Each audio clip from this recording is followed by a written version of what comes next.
Fala pessoal, Theo Hayashi aqui com vocês mais uma vez para mais um episódio do podcast do Theo. Você que quer crescer na tua espiritualidade, na tua liderança, você que quer fazer a diferença aqui na terra, vem comigo. Hoje eu quero falar sobre Salmos 85. Isso mesmo, esse salmo, na verdade eu não vou falar do capítulo inteiro, mas especificamente eu quero falar sobre um versículo nesse salmo. E esse versículo é um clamor para nós como uma geração, é um clamor para nós como uma nação, e especificamente para nós da Zion Church, que eu sou o pastor dessa igreja local. Eu trouxe perante a igreja esse versículo justamente para clamarmos a Deus nesse ano por um avivamento. Isso mesmo, versículo 6 de Salmos 85, ele fala: acaso não nos avivará, a fim de que teu povo se alegre em ti.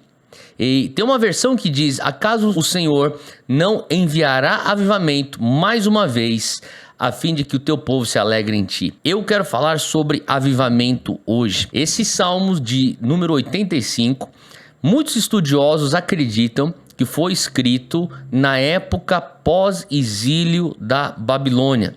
Você pode até conferir aí na tua própria Bíblia. Não é um salmo escrito por Davi, é um salmo escrito pelos filhos de Corá, mas é um salmo escrito no momento, como eu disse, muitos estudiosos acreditam que Israel está saindo da Babilônia, voltando a Jerusalém, e quando eles chegam a Jerusalém, encontram um lugar totalmente desolado, devastado, sem esperança, e eles começam então a clamar por um renovo. Existe um clamor por restauração, existe um clamor aí então por avivamento. Então ele começa aqui nesse versículo do número 6 dizendo: acaso não nos renovarás, ou aviva-nos mais uma vez. Por quê? Uma vez que já experimentamos o mover de Deus, uma vez que você já experimentou o primeiro amor, uma vez que você já experimentou aquele fogo, aquela paixão por Jesus, é totalmente bíblico e totalmente válido você orar: Deus, faz de novo. É importante que você comece a orar em 23. Pai, como naquela época onde eu estava apaixonado pelo Senhor, onde tudo tinha a ver contigo, faz de novo na minha vida.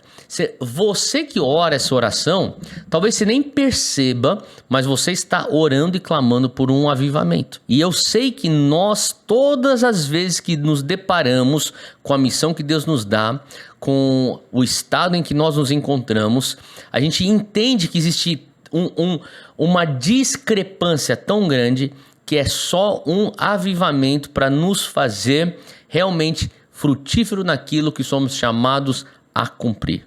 Então a pergunta é: o que é um avivamento? E por que eu preciso ter um avivamento? Bom, talvez você já estudou avivamento na história da igreja, talvez você já leu alguma coisa, talvez você já escutou numa pregação sobre avivamento, e eu sei que avivamento pode significar uma série de coisas para diversas pessoas. Porém, apesar das muitas salvações que ocorrem num avivamento, avivamento não é uma onda de evangelismo apenas. Apesar das muitas manifestações que ocorrem num avivamento, algumas delas até emotivas. Manifestações como tremor, choro, talvez cair debaixo do Espírito Santo, talvez alguém louvando de uma maneira ou adorando de uma maneira mais expressiva, talvez alguém orando e clamando de uma maneira mais efusiva. Seja qual for a manifestação, entenda uma coisa: avivamento não é emocionalismo. Apesar das muitas pessoas famintas e curiosas que o avivamento pode atrair, entenda que avivamento é mais do que o barulho de cultos cheios de uma multidão. Não é porque você tem um grande ajuntamento que você tem um avivamento. Então, o que seria então esse avivamento que você se refere aí de Salmos 85, versículo 6? Avivamento é a presença manifesta de Deus conosco. Já dizia Arthur Wallis, o grande autor britânico, líder cristão e também escrevia tanto sobre avivamento. Ele diz: pode ser traduzido pela oração de Moisés em Êxodo 33. Se a tua presença não for comigo, não me faça subir daqui. Estou falando aqui da presença manifesta de Deus que aparece a despeito daquilo que o homem pode ou não pode planejar. Por isso que o avivamento, ela é uma experiência. Entenda isso. É uma experiência a partir de uma mudança de coração, de arrependimento. É o que a gente lê lá em Atos capítulo 3, quando Pedro diz: arrependei-vos, volte-se para Deus, para que os seus pecados sejam anulados e que chegue a vós tempos de refrigério. Então o avivamento não é uma torneira que você liga ou desliga, porém, dando a Deus as condições necessárias, quem sabe ele derrama avivamento sobre nós nessa temporada que nós estamos vivendo. Porque avivamento é o derramar do Espírito Santo que traz uma aceleração de um renovo. É isso. Um renovar de vida espiritual no indivíduo ou num grupo. Agora, você pode perguntar: Theo, tá bom, eu entendi isso, mas será que é isso que a gente precisa? Então deixa eu só falar uma coisa. Quando é que é tempo para avivamento? Quando que é tempo para avivamento? A minha resposta para você que é um cristão, para você que acredita em Jesus, é bem simples. O tempo do avivamento é quando o teu cristianismo entra num piloto automático.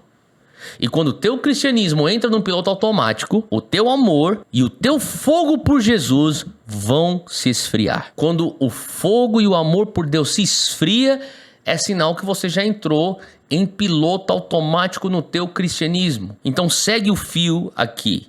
Quando você entra em piloto automático no teu cristianismo, o teu amor e a tua paixão por Deus se esfria. Deixa eu repetir. É o momento onde você entra num piloto automático no teu cristianismo que te leva a um esfriamento da tua paixão, um esfriamento do teu fogo por Jesus, e você então começa o declínio espiritual.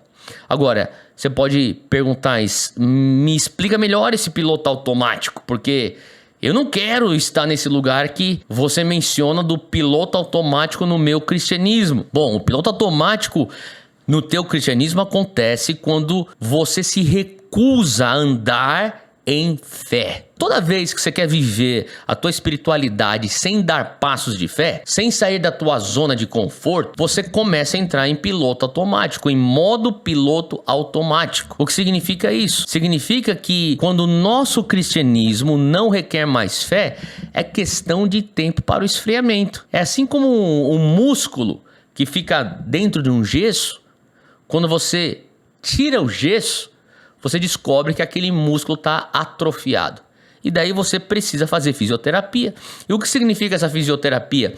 Exercitar, pôr de volta o músculo na forma antiga. É isso que eu estou falando. O piloto automático é quando você fala assim: olha, eu não quero viver fora do meu conforto. Eu quero viver meu cristianismo previsível. Eu não quero ter que depender de uma intervenção sobrenatural constantemente. Então, sabe de uma coisa?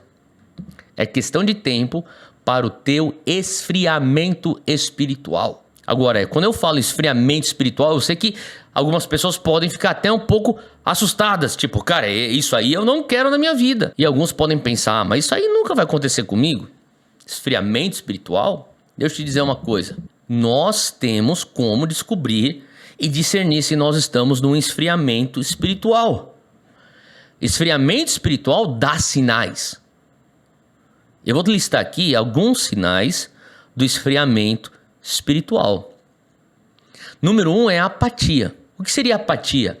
A falta de garra, a falta de resposta. Apatia nada mais é do que uma satisfação com o status quo espiritual. Será que você está com apatia? Será que você está satisfeito com a maneira com a qual as coisas estão? Uma apatia espiritual, isso aí vai te levar esfriamento espiritual, ou na verdade é um sinal já de um esfriamento espiritual que vai te levar eventualmente a um declínio espiritual. Então você começa a perder amor pelos perdidos. E a palavra diz que Deus deseja com que todos sejam salvos. Então quando você se acomoda em não evangelizar as pessoas no teu trabalho, quando você se acomoda em não evangelizar os colegas da tua faculdade, você começa a faculdade com a mesma turma, já está quase terminando os seus 4 anos na faculdade e ainda eles não vieram para Jesus, mas isso não te incomoda. Isso é sinal de falta de amor pelos perdidos. O terceiro sinal de esfriamento espiritual é o acobertamento de um pecado escondido. Quando você tem um pecado, e deixa eu só deixar uma outra coisa bem clara, que eu batalho com o pecado e eu tenho pontos de fraqueza e eu tenho tentações. Eu tenho certeza que você também tem. Então, quer dizer, a presença da fraqueza por conta do pecado, ela é constante, ela é uma realidade na minha vida. Mas deixa eu também dizer o que também é uma realidade. Existe dentro desse contexto de presença de pecado um espírito combativo meu contra o pecado. E é disso que eu estou falando. Quando você não tem mais o espírito combativo contra o pecado, você simplesmente aceitou o pecado. Mas vai fazer o quê? É isso. E daí você bota aquele pecado numa gaveta na tua vida, num departamento, você tenta isolar e você pensa, contanto que esse pecado aqui não venha sangrar para as outras áreas da minha vida, não tem problema ter esse pecado. E daí, sem perceber, você acabou de ganhar um pecado de estimação. Um outro sinal de esfriamento espiritual é uma divisão ou um espírito de facção no corpo de Cristo. Quando você começa a perceber que o corpo, a igreja, ela está dividida e aquilo lá, você pensa, mas faz parte. E na verdade, maioria, eu diria 9 de 10, 90%. Eu não tenho um dado concreto aqui, eu estou só achando aqui. Meu achômetro é 90% das divisões de rachas de igreja começa com fofoca. É o que eu acho. Pela minha pouca experiência de ter crescido na igreja, de ser filhos de pastores, neto de pastor, sobrinho de pastor, primo de pastor, tudo pastor. O que eu já vi na igreja, eu diria que 90% começou com uma fofoca. Daí você fala com a pessoa que traz a fofoca e a pessoa fala, mas eu não fofoquei. Na verdade, é que as coisas chegam a mim. Interessante que as coisas chegam a você. Interessante porque se você for entender o mundo espiritual, quem sabe as coisas, entre aspas, as fofocas estão chegando a você, porque existe uma testificação ou uma identificação no mundo espiritual. Então, se você é a pessoa que está sempre recebendo a informação do que está acontecendo na vida alheia, pergunte-se, por que as pessoas se sentem tão confortáveis em trazer isso aqui para mim? Porque normalmente quando isso começa a encontrar um espaço e se torna o aceitável, a fofoca começa a se instalar e a questão de tempo que existe então um espírito de facção dentro do corpo de Cristo. Então isso é um sinal de esfriamento espiritual. Quando você sabe muito mais das fofocas da igreja do que você entender dos romperes que Deus está trazendo na vida das pessoas da igreja. Número 5 é falta de perdão e raiz de amargura no coração. E novamente, eu tenho certeza que você já foi ferido, eu tenho certeza que muitas feridas são legítimas, eu também já fui ferido, minha ferida também foi legítima, porém, se nós não somos intencionais em sair do lugar da ferida ou sarar a ferida e dar sequência ao trajeto que Deus tem para nós fazemos da ferida a nossa identidade. E Deus não quer que a tua identidade esteja na tua ferida, Ele quer que a sua identidade esteja na verdade dEle. E quando você começa a ter uma identidade na ferida, você começa a falar, você não consegue nem mais se desassociar da tua ferida, do teu trauma. Tem gente que permaneceu por tanto tempo no trauma, e de maneira alguma que eu quero ser insensível as machucaduras. Mas tem gente que abraçou tanto o trauma que ele não consegue ou ela não consegue se enxergar desassociado ao trauma. E quando isso acontece, é questão de tempo a você permitir uma raiz de amargura, e uma raiz de amargura abre brechas e abre então legalidades para outras infiltrações que te levam para lugares aonde você não vai ter uma vida vitoriosa. E para finalizar aqui a minha lista de sinais de esfriamento espiritual, eu falaria que é o orgulho espiritual, a autossuficiência espiritual, que infelizmente a maioria das pessoas não percebem. Eu me lembro quando em 2008 eu voltei ao Brasil, justamente voltei para começar o Dunamis. E eu contando então dos sonhos que Deus tinha me dado, contando das palavras que eu tinha recebido do Senhor, eu comecei então a dividir isso com as pessoas. E nesse processo todo de dividir isso com as pessoas, do avivamento que Deus traria, do mover de Deus que invadiria as universidades, eu comecei a ver que alguns mais velhos falavam para mim assim: ah, Theo, acalma aí teu coração aí, acalma aí, menos. Não falavam exatamente assim, mas era como se fosse atitude, menos. Quando eu era jovem, eu também vivia o mover de Deus. Quando eu era jovem, eu também era assim, efusivo. Quando eu era jovem, eu também era assim, sabe, cheio de paixão. Mas agora eu sou mais experiente, eu sou mais moderado, eu sou mais equilibrado. E eu me lembro de me pegar pensando. Só pensava, não falava, mas eu olhava e deduzia. Se crescer e ficar velho significa ser uma pessoa tão entediante que nem esse discurso, eu prefiro continuar novo, imaturo, mas apaixonado por Jesus. Porque em algum lugar a pessoa tinha um orgulho espiritual pensando: já vivi isso com Deus, já vivi aquilo com Deus, não preciso viver novamente. Por isso que o clamor por aviva-nos mais uma vez é um renovo. Falando: Jesus, eu preciso mais uma vez da paixão, do fogo, do amor ardendo no meu coração por ti. Não permita que eu perca a principal coisa, que é amor por ti, amor pelo meu próximo, é uma paixão pela tua presença. Por isso que o salmista, em Salmos 85, ele fala: aviva-nos mais uma vez.